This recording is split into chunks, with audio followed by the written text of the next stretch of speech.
Втората светска војна го затекна македонскиот народ поделен меѓу балканските држави. Дведецениските политички граници и речиси сосема прекинатото комуницирање меѓу македонците од Бугарија, Грција, Кралството Југославија и Албанија оставиле длабоки траги во македонското народно, духовно, јазично и културно единство. Иако на почетокот на антифашистичката и народно-ослободителна борба во 1941 година отсуствувал еден политички семакедонски обединувачки фактор, односно единствена политичка партија, единствено политичко, партиско и воено раководство, постоел македонскиот дух, македонското минато и македонскиот непокор, македонската револуционерна етика, македонската саможртва, да се загине за татковината, да се жртвува животот за да се стави името запишано на знамето на борбата за слобода, да изгрее зората на слободата и над Македонија. Револуционерната традиција, длабоко врежана во меморијата на речиси секој македонец, станала еден од најприсутните обединувачки фактори во борбата на македонскиот народ за национална слобода и држава. Македонскиот народ во вардарскиот дел на Македонија, кој по капитулацијата на Југославија и нејзината нова поделба се нашол под бугарска и италијанска окупација, ја поврзал антифашистичката борба со борбата за национална слобода и за своја држава. Комунистичката партија на Југославија, како раководител на оружената антифашистичка борба, се определила за решавање на националното и социјалното прашање преку обновување на Југославија и нејзино организирање на федеративен принцип. Меѓутоа, сите југословенски народи немале еднаков пристап и согласност за обновување на Југославија и решавање на националните и економско-социјалните прашања со прифаќање на оваа опција за еднината на нивната земја. Македонскиот народ, како и припадниците на националните малцинства во Македонија, имале лошо искуство со Кралството Југославија и се плашеле од враќањето во границите на истата држава. Од друга страна, целокупната револуционерна и ослободителна традиција се темелела на заедничката борба на македонците од сите делови на Македонија, особено од Илинден и Крушевската република. Тоа била новата генерација која самата се сметала за наследник на генерацијата македонски револуционери од Илинден и од Крушевската република. Меѓу нив биле Кузман Јосифовски Питу, Страшо Пинџур, Мирче Ацев, Вера Ацева, Борка Талевски, Стив Наумов, Петре Пирузе Мајски, Благој Јанков Мучето, Методија Андоновченто, Венко Марковски, Кочо Рацин и други македонци. Покраинското партиско раководство начело со секретарот Методија Шаторов Шарло, македонски деец, комунист и поранешен член на раководството на ВМРО Обединета, настојувало уште во почетокот да изгради еден македонски национален фронт врз идеите и стремежите на ВМРО и на Илинден во услови на општата антифашистичка борба. Се повикувале македонците и припадниците на националните малцинства да се наредат во новата борба за ослободување и остварување на правото на самоопределување и државност. Апелите, повиците и писмата се потпишувале без името Југославија, односно со Покраински комитет на Комунистичката партија за Македонија или Покраински комитет на Работничката партија во Македонија. Повиците завршувале со посакуваната идна слободна македонска држава. Да живее слободна Македонија. Додека бугарската окупаторска власт го одбележувала Илинден како бугарски празник во 1941 година, партиските комитети и организации во поедини градови, Скопје, Битола, Велес, Прилеп и Струмица, го одбележувале како македонски национален празник. Демонстрациите на 2 август 1941 година во Битола покажале дека бугарските власти и нивните поддржувачи во овој град не можеле да ја реализираат нивната замисла за празнување на овој празник, односно настан, како бугарски, со говор на Атпазар, каде во 1905 година бил обесен Александар Турунџе. Стотина македонски патриоти и антифашисти, организирани од местниот комитет на чело со Стив Наумов, попречиле да се оствари до крај манифестацијата пеејќи македонски песни за Гоце и Даме и извикувајќи пароли долу предавниците на македонскиот народ, да живее слободна Македонија, да живее Гоце Делчев. Централниот комитет на Комунистичката партија на Југославија на чело со Јосип Броз Тито интервенирал да се прифати југословенската опција за решавање на македонското национално прашање и го отстранил Методи Шаторов Шарло од функцијата секретар на партиската организација во Македонија. Но и новиот покраински комитет на Комунистичката партија на Југославија, формиран во втората половина на септември 1941 година во состав Лазар Колишевски, Бане Андреев, Борка Талевски, Мара Нацева и Благој Јанков Мучето, пак ги повикувал македонците за остварување на идеалите и стремежите на овие и на поранешните илинденски генерации за национално ослободување и создавање на своја македонска држава. Револуционерните традиции биле редовно присутни во повиците за вклучување на сите слоеви на македонскиот народ и на припадниците на другите националности. Арнаути, турци, власи. Да се сплотат во борба против германскиот, италијанскиот и бугарскиот окупатор, за изградување на братството и рамноправноста во редовите на антифашистичката борба. Почетокот на антифашистичкото и народно-ослободителното вооружено востание со акциите на Прилепскиот партизански одред Гоце Делчев и на Кумановскиот партизански одред на 11. октомври 1941 година и апсењата и убиствата на македонски антифашисти и борци во неколку градови во Македонија биле повод Покраинскиот комитет на КПЈ за Македонија да ги повика сите граѓани, без разлика на нивната етничка припадност, во борбата против мерките на окупаторите, посочувајќи им го примерот на генерацијата македонски револуционери од времето на првиот Илинден. Десетината партизански одреди формирани во пролетта и летото 1942 година во Велешко, Прилепско, Битолско, Преспанско и Крушевско, но и дел од одредите и баталјоните во 1943 биле именувани со имињата на македонските револуционери и војводи Пере Тошев, Ѓорче Петров, Даме Груев, Гоце Делчев, Питу Гули, Јане Сандански, Димитар Влахов, Добри Даскалов, Сава Михајлов и други. Влегувањето на одредот Даме Груев во Смилево, родното место на Даме Груев, на 2 август Илинден 1942, бил настан кој ги споил идеите и духот на Даме Груев, основачот на ВМРО во 1893 година и председателот на Смилевскиот конгрес од 1903 година, со одредот кој го носел неговото славно име. Тој дух на револуционерното минато на македонскиот народ, особено Илинденското востание од 1903, толку многу бил присутен што и испратениот инструктор од Централниот комитет на КПЈ во Македонија, Добривој Радосављевиќ, имал големо разбирање за непоколебливата определба на македонците за реализирање на македонската национална и државотворна платформа. Централниот комитет на КПЈ и Врховниот штаб на чело со Тито го испратиле во февруари 1943 за делегат во Македонија Светозар Вукмановиќ Темпо, со задача да ја канализира пропагандно-политичката работа и вооружената борба кон југословенскиот пат. Перспективата на македонскиот народ требало да се изрази преку паролата Слободна Македонија во Слободна Југославија, но дел од македонските раководни кадри и понатаму настојувале, секогаш кога тоа било потребно, независно од противењето на Темпо, да си ја афирмираат македонската револуционерна традиција во духот на Илинден и Крушевската република. Во прогласот на Централниот комитет на Комунистичката партија на Македонија до македонскиот народ од јуни 1943, македонскиот народ се повикувал да ја искористи можноста да се избори за својата слобода, со многуте сојузници кои ги имал во антифашистичката коалиција, но врз база на својата македонска традиција и национална програма.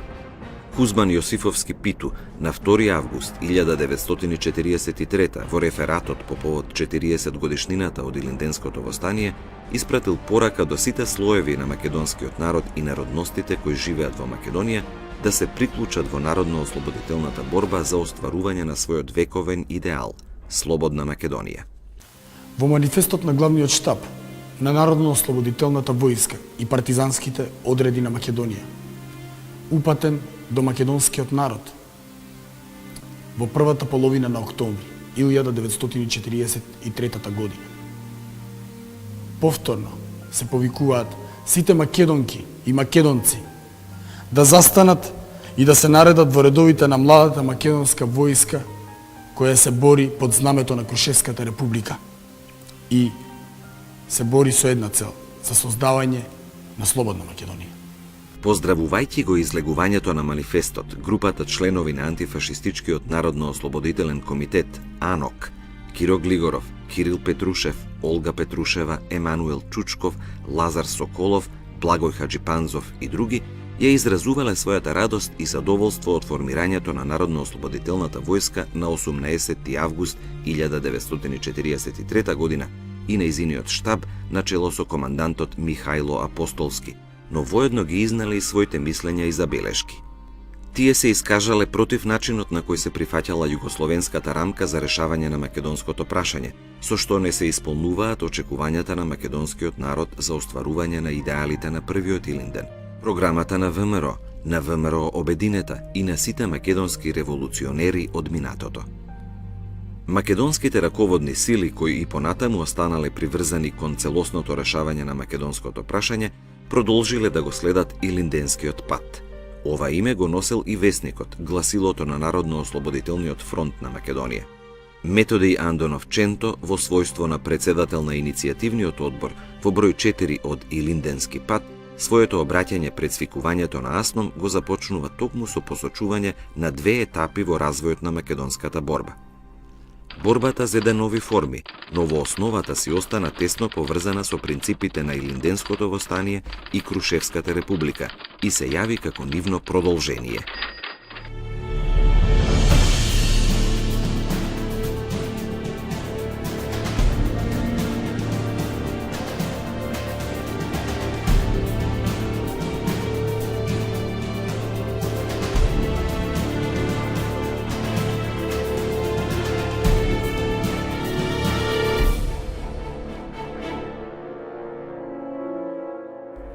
Предвидувањата на македонските револуционери дека македонците ќе го организираат и второто успешно востание и ќе го остварат вториот победоносен Илинден, се оствариле на Илинден 1944 во манастирот Свети Прохор Пчински, на првото заседание на АСНОМ. Таа силна поврзаност на двете етапи на борбата за македонска слобода и државност, Илинденската од 1903 и Народно-ослободителната борба од 1941 до 1944 година, највозвишено и наискрено прозвучила преку трепетливиот глас на стариот македонски револуционер Панко Брапшнаров при отворањето на првото заседание на АСНОМ. Во овој момент, земјата на нашите покојници, многобројни народни герои, што се паднали и посеали коските по цела Македонија, земјата им станува полека и они во мир веќе го гледаат изгревот на нашата слобода, гледаат идеалната ни дружба со старите илинденци, на Гоце Делчев и денешните илинденци, младата македонска војска, и ги гледаат поставените темели за стварението на идеалот на две поколенија, на две епохи, слободна обединета Македонија.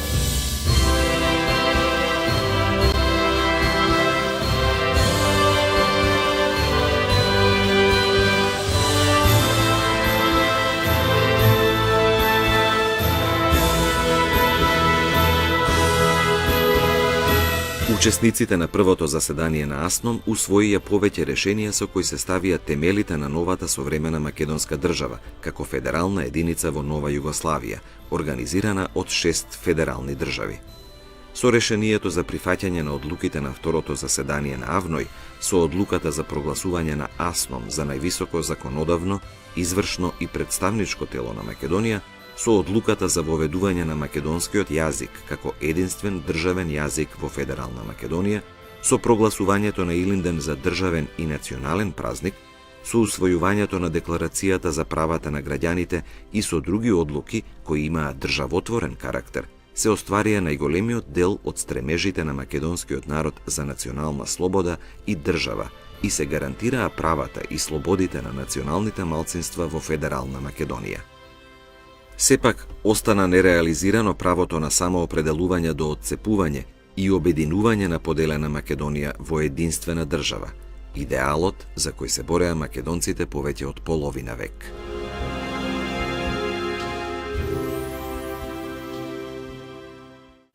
Македонскиот народ во Егејскиот дел на Македонија по капитулацијата на Грција 1941 година бил изложен на тројна фашистичка окупација од Италија, Бугарија и Германија. Македонците, освен што биле изложени на репресивни мерки од новите окупаторски власти во централниот и западниот дел на Егејска Македонија, ги поднесувале и заканите, апсењата и физичките ликвидации од грчките националистички организации.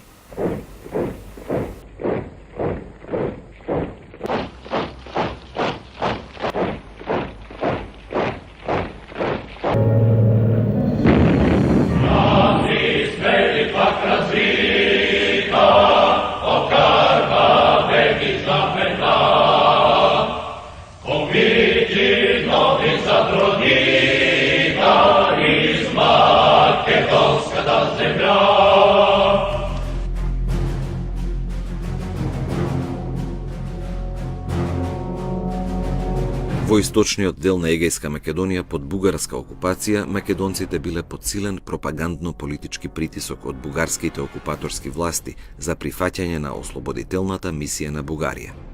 Мнозинството од македонскиот народ сепак се определи за активна антифашистичка и национално-ослободителна борба. Негов сојузник во таа борба беа левите антифашистички сили. Најголемиот дел од македонците поставија и ја афирмираа својата македонска национална програма пред раководството на грчкото движење на отпорот. Македонците во рамките на движењето на отпорот на Грција побарале правото на самоопределување и рамноправност на македонскиот народ да биде применето уште во текот на антифашистичката и народно-ослободителна борба. Тие барале од КПГ и ЕАМ да го признаат правото на употреба на македонското национално име, правото на употреба на македонскиот јазик, афирмирањето на македонската култура, традиција и историја, сето тоа како етапа кон националното ослободување и остварување на македонската државност, заеднички програмски барања кои ги поставувале македонците и во другите делови на Македонија. Македонските раководни сили во Егејска Македонија, поддржани од најголемиот дел на македонскиот народ, си формирале македонски национални политички и воени организации: Славјано-македонски народно-ослободителен фронт, СНОФ, партизанскиот одред Лазо Трповски, Славјано-македонска народно-ослободителна војска, СНОВ, Воденски и Леринско-Костурски македонски батаљон и други. Илинденското востание и Крушевската република од страна на македонците биле доживувани како сеопшт символ на македонската борба за национална слобода и единствена национална држава, како револуционерно наследство, врз кое се надоградувале новите програмски цели и задачи на Славјано-македонско народно-ослободителниот фронт и како поттик на македонските борци за нивно влегување во редовите на македонските одреди, батаљони и на Славјано-македонската народно-ослободителна војска. Барањата од областа на националните и политичките права на македонците биле најприсутни и перманентно актуализирани во Западна и во Централна Егејска Македонија, каде и покрај преселбите останале да живеат меѓу 60 и 70% македонци. Македонците, кои и порано ја поддржувале Комунистичката партија на Грција поради нејзиниот став за признавање на нивната македонска национална припадност, активно се вклучувале во отпорот против бугарско-германско-италијанската окупаторска власт. Меѓутоа, Централниот комитет на Комунистичката партија на Грција и грчките раководни кадри немале многу доверба во нивните соборци македонци. Дел од грчките раководители имале голема резерва спрема барањата на македонците. Комунистичката партија на Грција вешто тактизирала. Учеството на македонците го користела за остварување на своите партиско-политички цели. Сепак, македонците успеале во текот на антифашистичката и антиокупаторската борба и преку своите масовни организации појасно и посмело да го истакнат својот македонски национален идентитет и да бараат да им бидат признаени националните и културно-просветните права од страна на раководството на Комунистичката партија на Грција, ЕАМ и ЕЛАС. Името Славјано-македонци не секогаш, но често било употребувано од грчка страна за да се нагласи словенскиот карактер на македонците, односно за да се негира континуитет на името македонци од антиката до Втората светска војна. Споменатите организации, а особено СНОФ, со нејзината бројност во Костурско и Волеринско и нејзината неуморна активност, придонеле многу за консолидирање и афирмирање на македонската национална свест, собирање на антифашистичките, антиокупаторските, патриотските и слободолюбивите сили на македонскиот народ, прифаќање на заедничката борба со грчкиот народ за поттикнување и одржување на врските и соработката со народно-ослободителното движење во Вардарска Македонија, Федерална Македонија.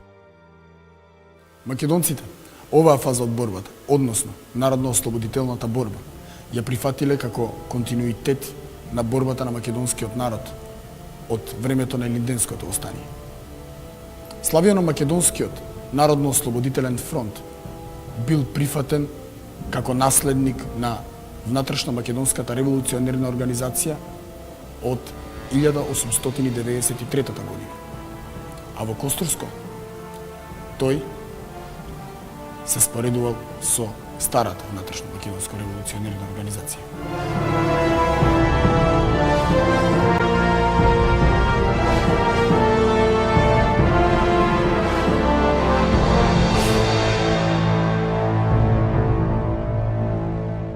Сите напори и жртви на македонците кои учествувале во антифашистичката војна и се бореле за национална слобода за признавање на правото на самоопределување и државност не довеле до посакуваните резултати.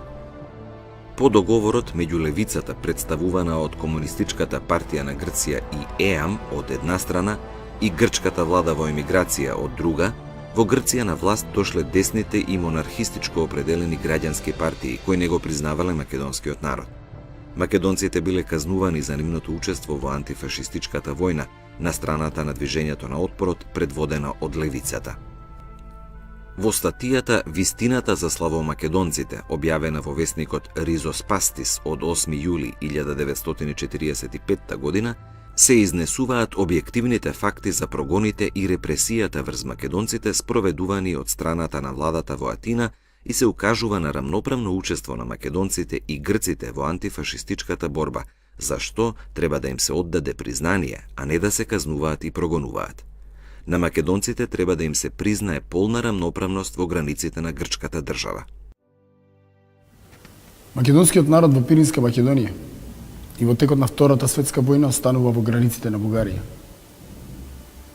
Најголемиот дел од македонците ја засилуваат национално-ослободителната борба за да си го извојуваат правото на самоопределување и обединување на Македонија како единствена, слободна македонска држава. Во тој дел на Македонија останале присутни револуционерните традиции на старата ВМРО, Серската револуционерна група, ВМРО Обединета, од револуционерното дело на Гоце Делчев и Јане Сандански. Тука најдолго се одржала и организационата мрежа на ВМРО Обединета. Повеќе членови на окружното раководство на Комунистичката партиска организација всушност биле и поранешни членови на споменатата организација: Гроздан Николов, Никола Парапунов, Иван Козаров, Никола Калапчиев, Арсо Поптодоров и други. Вооружени групи и чети почнале да се формираат уште во летото 1941. Во пролетта и летото 1942 година биле обновени и дејствувале во Горноџумајско и Разлошко, и тоа врз база на искуствата на четите од Илинденскиот период.